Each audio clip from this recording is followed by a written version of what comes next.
Bueno, David, empezamos con Ucrania, que va a ser un poco la columna vertebral de nuestra pecera de hoy, porque tenemos un montón de cosas que contar. Ya saben, oye, por si alguien ve la pecera de memorias y no ve Memorias de Pez, todas las semanas hacemos un resumen de la actualidad de la guerra de Ucrania. Pero es que esta semana viene especialmente calentita, El cuéntanos. resumen semanal que lo subes mañana. Mañana seguramente, si todo va bien. Venga, pues la principal noticia que nos viene de Ucrania realmente es un malentendido que ha sido múltiples veces publicado en el día de ayer. El tema es que en la tarde del 11 de febrero muchos medios publicaron que Zelensky estaba dispuesto a ceder territorio a Rusia para lograr la paz. Sin embargo, esto ha sido pues un ejemplo más del clásico teléfono escacharrado ¿no? Sin embargo, lo que ha dicho Zelensky a The Guardian es que Ucrania está dispuesta a cambiar el territorio ruso que controla en Kursk por territorio ucraniano. Exactamente, o sea, al final no es que Ucrania haya dicho quiero renunciar al territorio por firmar la paz, aunque finalmente seguramente tenga que hacerlo. Lo que ha dicho Zelensky básicamente es que, oye, nosotros tenemos territorio ruso, vosotros tenéis territorio ucraniano, ¿qué os parece si lo intercambiamos, no? Bueno, por esto al final hay tantos combates en Kursk, por esto al final podemos ver cómo los ucranianos han puesto en Kursk a su mejor material militar, y es que seguramente sea una buena moneda de cambio, como hemos dicho ya aquí varias veces, ¿no? También aparte hay que decir sobre el tema de Kursk que es que para Rusia llevar 6 meses sin una porción de territorio, por muy pequeña que sea, es una auténtica vergüenza nacional, ¿no? Entonces Ucrania sabe que cuanto más lo mantenga, más desesperada va a estar Rusia por intentar recuperar ese territorio, y por tanto más bajas va a poder causar Ucrania a Rusia en esa especie de darlo todo, el todo por el todo, ¿no? Para retomar este territorio. Pero bueno, no es lo único que tenemos que contar de Ucrania, David. Pues así es. Según el Instituto Internacional de Estudios Estratégicos, las fuerzas ucranianas lograron frenar los avances territoriales rusos e infligir importantes bajas y pérdidas materiales en 2024, incluso con escasez de municiones y un déficit de infantería. A 3 años del inicio de la invasión a gran escala, la cooperación entre Ucrania y la industria de defensa occidental está dando sus primeros frutos, con proyectos conjuntos y acuerdos que deberían consolidarse en 2025. ¿El mayor problema de esto? Pues, oye, hoy no es el equipamiento. ¿Cuál es? La gestión de personal. Muchas brigadas recién formadas han pasado por entrenamientos caóticos y han sido enviadas rápidamente al frente, sufriendo bajas importantes.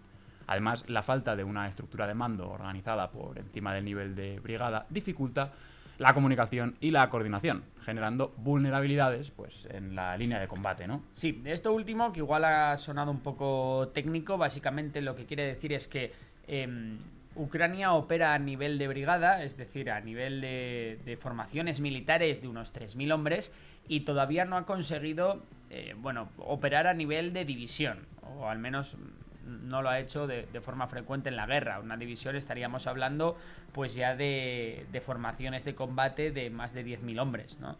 De hecho, de bastante más de 10.000 hombres.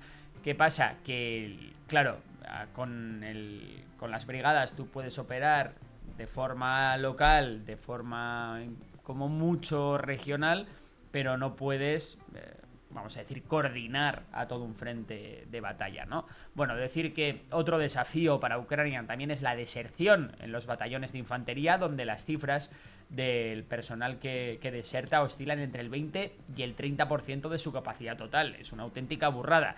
Esto sumado, pues bueno, a la pérdida de soldados experimentados que van cayendo en combate, y al aumento de los ataques con drones y artillería rusa, que agrava la situación. Al final también los rusos saben adaptarse, ¿no? a esta guerra, no son los ucranianos los únicos que se adaptan. Decir que el desorden en la gestión del personal también desmotiva mucho a los ucranianos que aún no se han alistado a alistarse, mientras que, bueno, esto ocurre sobre todo en las unidades regulares, donde hay escasez de efectivos, no así en las unidades de élite, que estas sí que están pudiendo, bueno, pues reclutar soldados sin problemas, ¿no? Decir que Ucrania aún cuenta con suficiente población no movilizada para cubrir sus necesidades, que se estiman en entre unos 50 y 100.000 soldados adicionales, ¿no? Al menos para el corto plazo.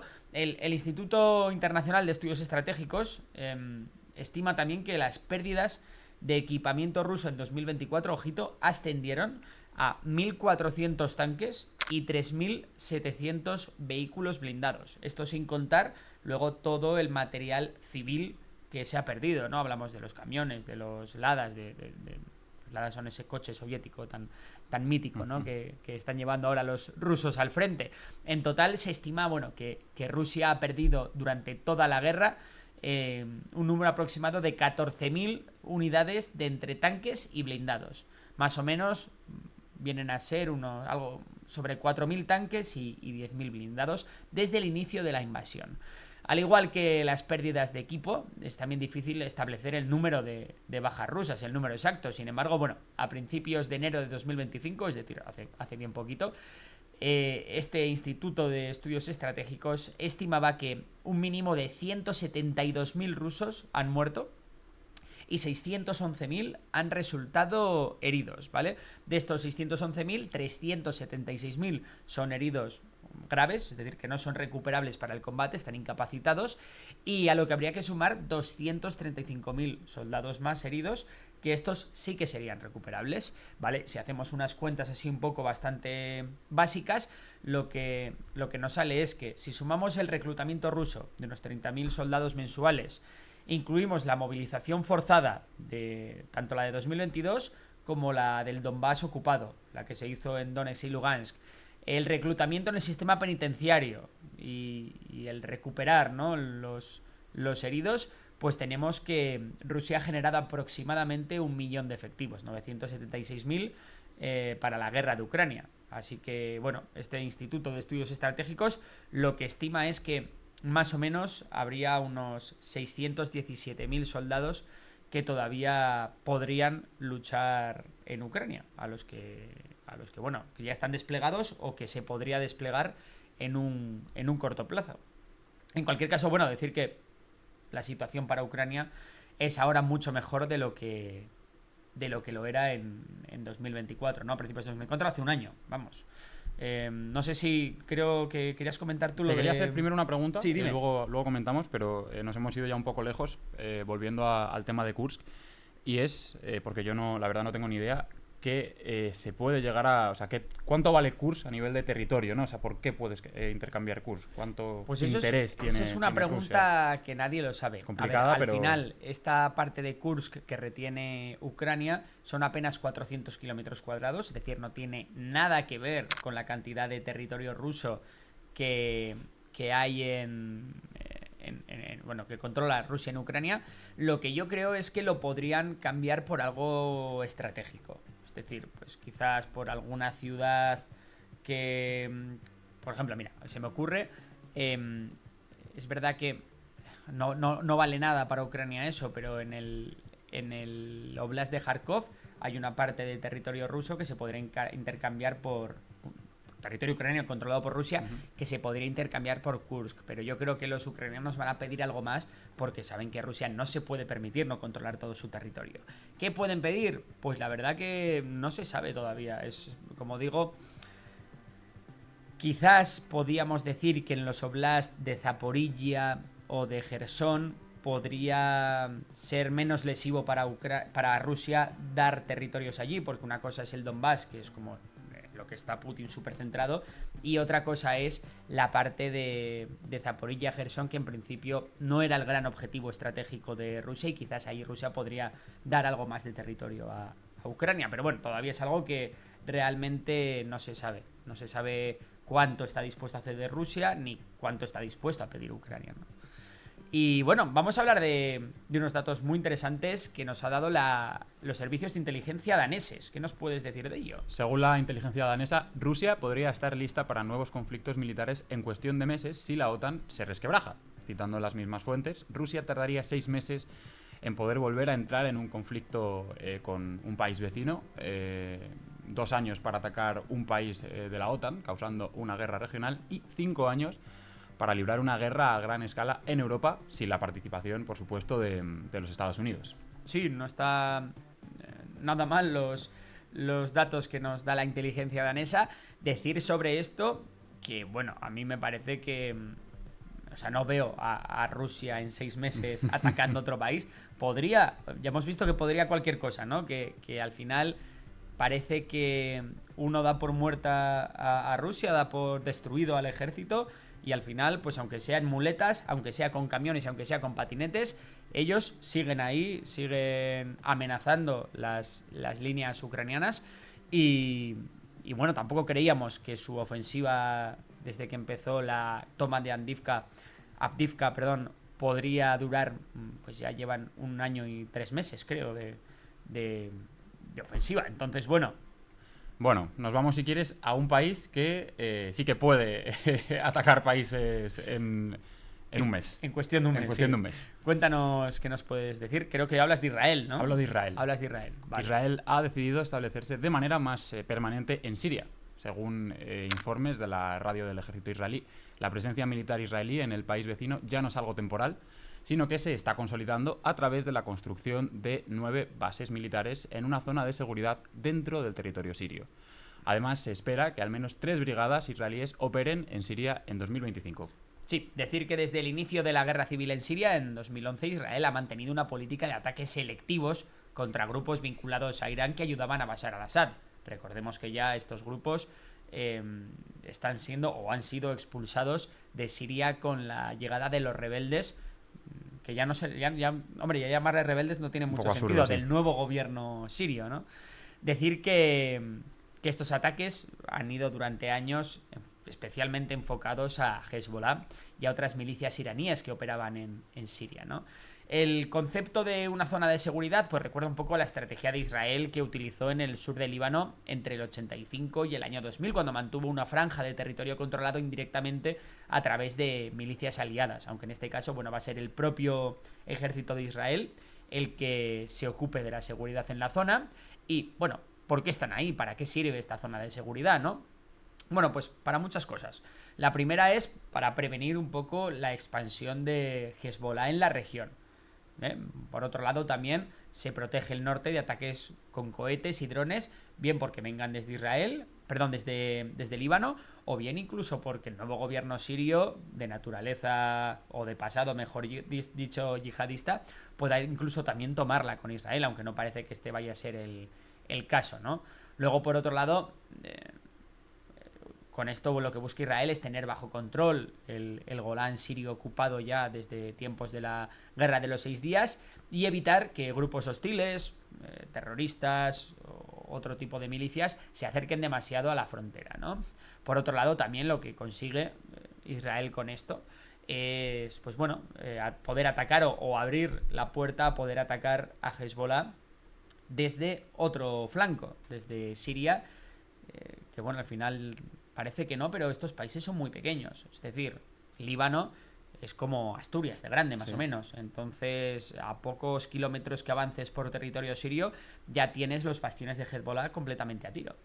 De hecho, aparte, claro, yo he estado en Siria y en Líbano, ya muchos habrán visto el vídeo, si no lo habéis hecho lo tenemos en Memorias de Pez, y sobrevolamos esa zona de los altos del Golán, un poquito más al norte, pero se ven perfectamente, ¿no? Y se ven esas cadenas montañosas completamente desérticas, sin apenas carreteras, o sin carreteras, mejor dicho, por la que, bueno, se podría colar cualquier cosa. Entiendo que todas las rutas de contrabando y todo van por ahí, porque es verdad que es una zona bastante inhóspita, en la que apenas hay localidades, en las que apenas hay nada, y bueno, pues se pueden hacer auténticas diabluras en esa zona. Bueno, esto, la parte de geopolítica. Hoy no había muchísima más cosa y, oye, por no volver a hablar de las cosas que dice Elon Musk o Donald Trump, vamos ya directamente al rincón del tiburón, porque hay cositas que contar.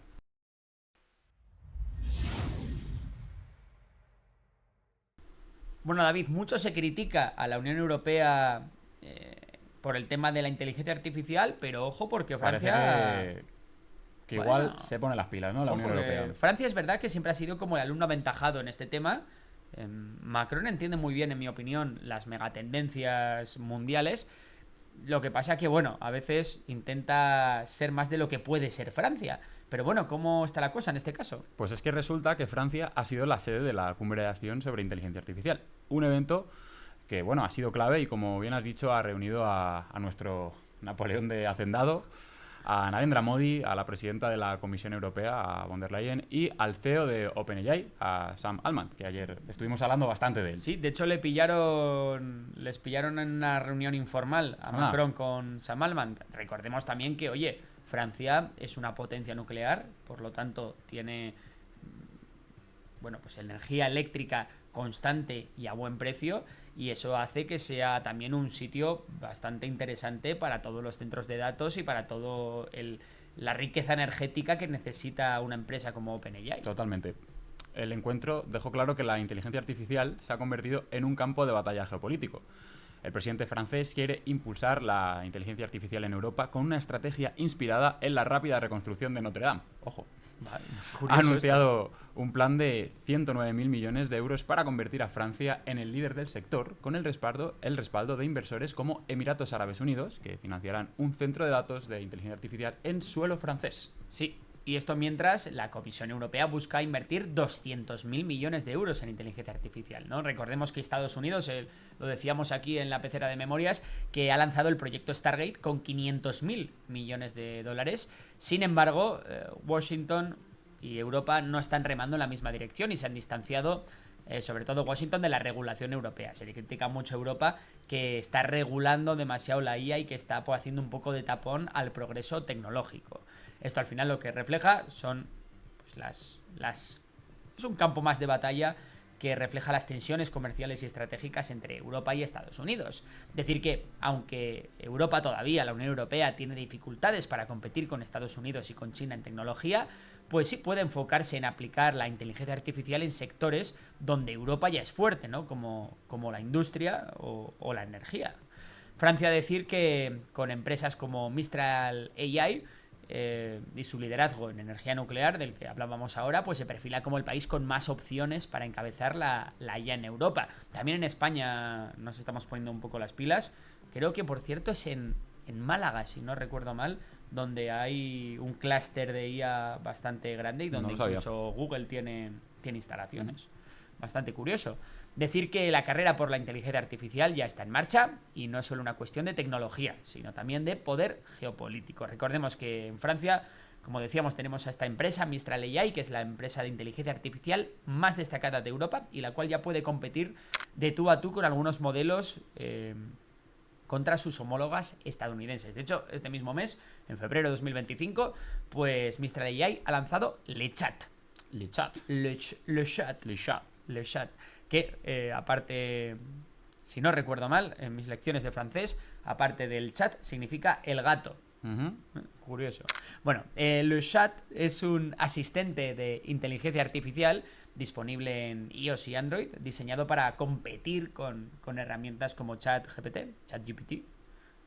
Aquí decimos ChatGPT, creo que en Latinoamérica se dice más ChatGPT.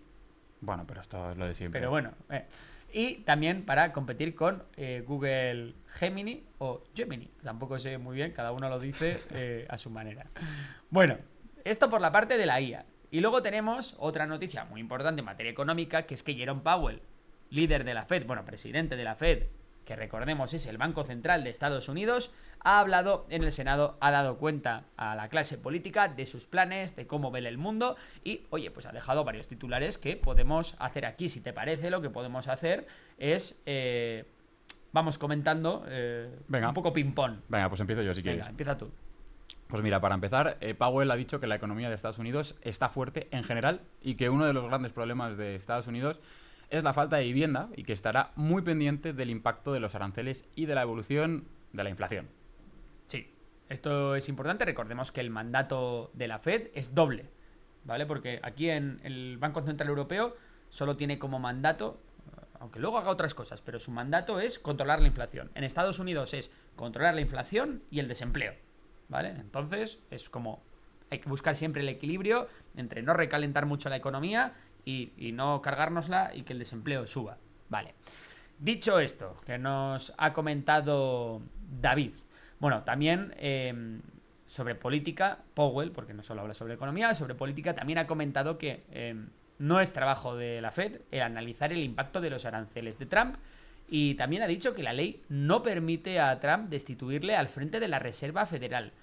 Aparte de todo esto, con la polémica de Musk y cómo se está metiendo en todo con su DOGE, con su Departamento de Eficiencia Gubernamental, pues dice que niega que Musk y su ejército de ingenieros pues haya entrado en los sistemas de la Fed, que no cree que eso haya pasado. Vale. Y respecto a política monetaria... Pues respecto a política monetaria, ha negado por el momento volver a recurrir a la impresión masiva de dinero y plantea mantener los tipos de interés altos mientras la inflación no vuelva a encaminarse hacia el objetivo del 2%.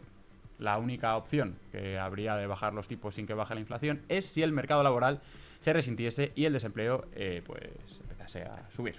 Vale, lo que nos está diciendo aquí Jerome Powell es, bueno, de momento la inflación está controlada, pero todavía no la tenemos en el nivel que la queremos, entonces bajar los tipos, es decir, facilitar el acceso al dinero, facilitar el consumo, la inversión, podría recalentar demasiado la economía y eso hacer que la inflación volviese a subir, por tanto vamos a esperar. Mientras el empleo siga siendo bajo y el desempleo no se dispare, no tenemos ninguna prisa para bajar tipos, siempre y cuando, obviamente, pues eso, la inflación, si de repente la inflación baja al 2%, pues allá se pueden volver a permitir bajar tipos. Pero de momento parece que Jerome Powell va a ser cauto y, oye, yo quiero aquí romper una lanza a favor de Powell. Rómpela. Porque... no, básicamente porque es verdad que lo ha tenido muy complicado. Porque al principio tuvimos el COVID, ¿no? El COVID hubo que imprimir dinero a tope para que la economía, pues oye, no se fuera al garete con el parón económico que hubo. Después vino la crisis de inflación, que se domó en unos meses, en un año, se controló la inflación bastante. Todo el mundo creía que la subida de tipos que se llevó a cabo para controlar la inflación iba a desembocar en una crisis económica. Y al final, pues ha sido lo suficientemente hábil para controlar la inflación sin crear tal crisis económica. ¿Quiere decir que no la haya en el futuro? No, para nada. Al final, si siguen los tipos de intereses así de altos, es probable que haya una recesión, pero de momento ha sido bastante fino maniobrando para controlar la inflación a la par que no cargarse la economía. Cosa sobre que todo no con es los nada marrones fácil. que le ha tocado, ¿no? Sobre todo con todos los marrones que le ha tocado, efectivamente, y con toda la tensión internacional y todo este rollo. Así que bueno, muy interesante y hasta aquí llegan las noticias de hoy. ¿Recordamos? ¿Qué recordamos, David? Recordamos que si te han gustado las noticias, pero quieres seguir viendo el programa porque es muy interesante. Sí, porque hay gente que lo ve en Memorias de Pez, esto. Claro, que no lo está viendo en la pecera hay de que verlo en Memorias. la pecera también. Hay que verlo en la los dos pecera, sitios. que ahí está el programa En la entero. pecera está el programa completo. Y en Spotify también está También. el programa completo. Si nos acordamos. Si nos acordamos. Que ya de nos subirlo. acordamos siempre, ¿no? Últimamente, bueno, el jueves pasado no. Pero sin contar el jueves pasado, el resto de días de esta semana y del anterior los hemos subido todos. Y por cierto, hay que decir que estamos en Spotify, ojito, en el top 50 de podcast de España. Top 50. Top y tenemos 50. algún programa, yo he visto que top 20. Top 20 ha habido, Sí, ¿no? ha habido un programa, de hecho creo que era el de que hablábamos de Venezuela Puede hace ser. un par de semanas. Ese fue de lo más escuchado en Spotify España. Espectacular, ¿eh? Estoy muy contento con el tema. Vamos a ver si hay suerte y seguimos creciendo allí porque, oye, cada vez entran más amigos memoriónicos a ver la pecera de memorias en formato podcast. Dicho esto, vamos con la... ¿Qué toca? La paciencia. Vamos con la paciencia.